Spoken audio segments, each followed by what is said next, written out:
இன்றைய தினத்துக்குள் இறுதி தீர்மானம் அறிவிக்கப்படும் என வெளிநாட்டு ஊடகங்கள் செய்தி வெளியிட்டுள்ளன. அதன் ஒரு நிபந்தனையாக ஓமோஸ் நீரிணை மீண்டும் திறக்கப்படும் என அமெரிக்க ஜனாதிபதி தெரிவித்தார். மேற்கோள் ஆரம்பம். ஈரான் இஸ்லாமிய குடியரசு மற்றும் அமைதி தொடர்பான புரிந்துணர்வு ஒப்பந்தம் போன்ற அனைத்து விடயங்கள் குறித்தும் ஒரு உடன்படிக்கை பெருமளவில் ஆராயப்பட்டுள்ளது.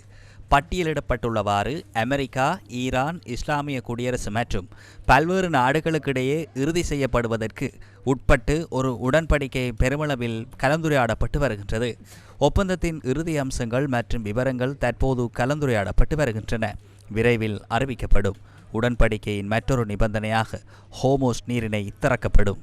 மேற்கோள் நிறைவு. தற்போதைய தகவல்களுக்கு அமைய ஈரான் அமெரிக்க சமாதான உடன்படிக்கை தற்போது பெரும்பாலும் இறுதி செய்யப்பட்டுள்ளது. ஈரான் என்ன கூறுகின்றது? பேச்சுவார்த்தைகள் தொடர்ந்தும் நடைபெற்று வருவதாகவும் சில முன்னேற்றங்கள் எட்டப்பட்டுள்ளதாகவும் ஈரான் அதிகாரிகளும் உறுதிப்படுத்தினர். அமெரிக்காவுடன் உடன்பாட்டை எட்டுவது குறித்து மேலும் கருத்து தெரிவித்த பாக்கி, தாம் ஒரே நேரத்தில் உடன்படிக்கைக்கு மிகவும் தொலைவில் அதேவழி மிக அருகிலும் இருப்பதாக குறிப்பிட்டார். மேற்கோள் நாம் இந்த புரிந்துணர்வு ஒப்பந்தத்தை இறுதி செய்யும் கட்டத்தில் இருக்கின்றோம்.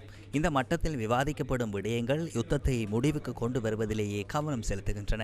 அமெரிக்க கடற்படை ஆக்கிரமிப்புகளை முடிவுக்கு கொண்டு வரும் பிரச்சினை மற்றும் முடக்கப்பட்டுள்ள ஈரானிய சொத்துக்களை விடுவிப்பது தொடர்பான விடயங்கள் இந்த புரிந்துணர்வு உடன்படிக்கை மூலம் தீர்க்கப்படும்.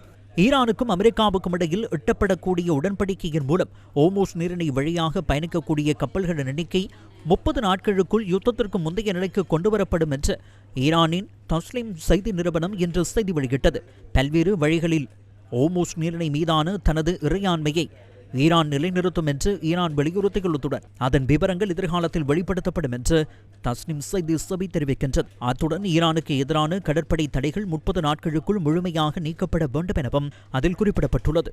இதற்கிடையில் ஈரானுக்கு எதிரான அமெரிக்க இஸ்ரேலிய ஆக்கிரமிப்பு யுத்தத்தை முடிவுக்கு கொண்டு வருவதற்கான ராஜதந்திர முயற்சிகள் குறித்து விவாதிப்பதற்காக ஈரான் வெளிவிவகார அமைச்சர் Abbas Araghchi Saudi Arabia, Qatar மற்றும் எகிப்து வெளிவிவகார அமைச்சர்களுடன் தனித்தனியாக தொலைபேசியில் உரையாடியுள்ளார்.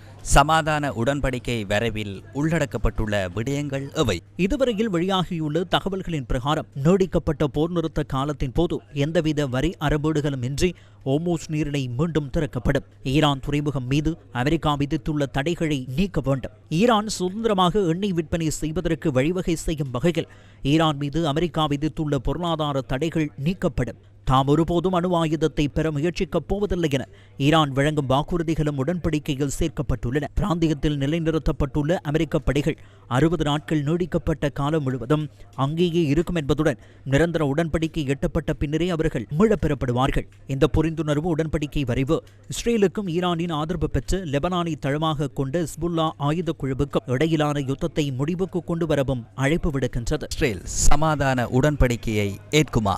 இதேவழி அமெரிக்கா ஈரான் சமாதான உடன்படிக்கை குறித்து விவாதிப்பதற்காக இஸ்ரேல் பிரதமர் இன்று விசேட அமைச்சரவை கூட்டத்தை கூட்டினார். ஈரானுடன் போர் நிறுத்த உடன்படிக்கையை ஏற்படுத்திக் கொள்ள தயாராக இருப்பதாக அமெரிக்க ஜனாதிபதி டொனால்ட் ட்ரம்ப் தெரிவித்துள்ள பின்னணியில் இஸ்ரேலும் இக்கூட்டத்தில் அது குறித்து விவாதிக்கும் என சர்வதேச ஊடகங்கள் சுட்டிக்காட்டுகின்றன.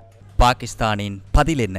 அமெரிக்கான ஜனாதிபதி டொனால்ட் ட்ரம்ப் மேற்கொண்ட வழமைக்கு மாறான முயற்சிகளும் சவுதி அரேபியா, கட்டார், துருக்கி, எகிப்து, ஐக்கிய அரபு ராஜ்யம், யோர்தான் மற்றும் பாகிஸ்தான் ஆகிய நாடுகளின் தலைவர்களுடன் இன்று காலை மிகவும் பயனுள்ள மற்றும் பலனளிக்கும் தொலைபேசி கலந்துரையாடல்களை நடத்தியமைக்கும் நான் அவருக்கு வாழ்த்துக்களை தெரிவித்துக் கொள்கின்றேன்.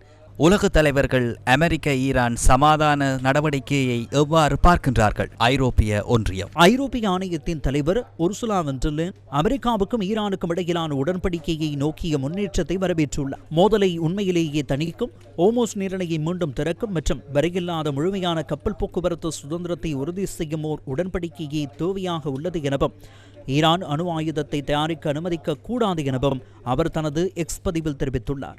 பிரித்தானியா மோதலை முடிவுக்கு கொண்டுவரும் மற்றும் ஓமோஸ் நீரிணையை மீண்டும் திறக்கும் உடன்படிக்கையை ஏற்படுத்திக் கொள்ள வேண்டும் எனவும் இந்த தருணத்தை பயன்படுத்தி நீண்டகால ராஜதந்திர தீர்வொன்றை பெற்றுக் கொள்வதற்காக பிரித்தானியா சர்வதேச பங்காளிகளுடன் இணைந்து பணியாற்றி வருவதாகவும் பிரித்தானிய பிரதமர் கீர் ஸ்டாமர் தெரிவிக்கின்றார்.